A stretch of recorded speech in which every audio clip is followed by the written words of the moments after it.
मर के जीने लगी हूँ तेरे प्यार में, तेरे प्यार में।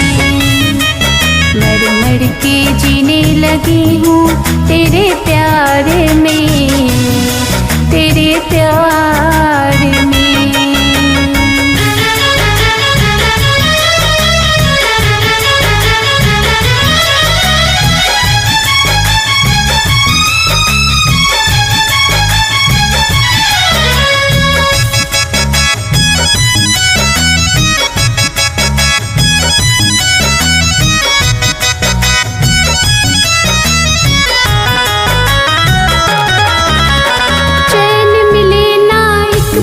मुझको जब से दिल है तोड़ा, कहाँ मैं जाऊँ कैसे जाऊँ, कहीं का न मुझको छोड़ा, कहीं का न मुझको छोड़ा।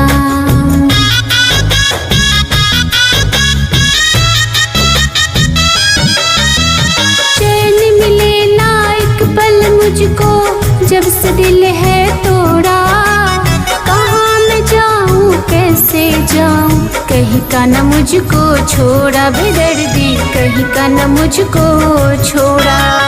क्या मिली थी कमियां मुझ जैसे यार में,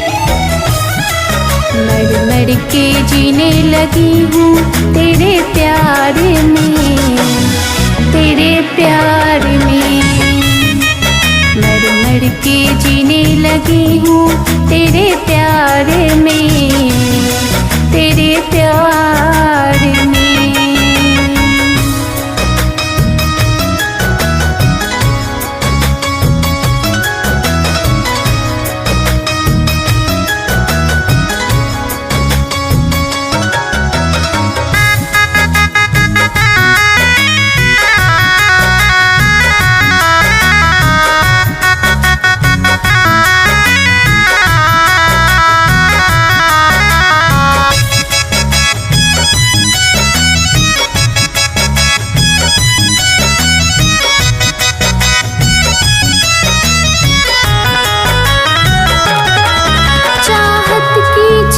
दीवारी से आती है यही आवाजें, मेरे लिए बंद कर लिया क्यों दिल के दरवाजे, क्यों दिल के दरवाजे।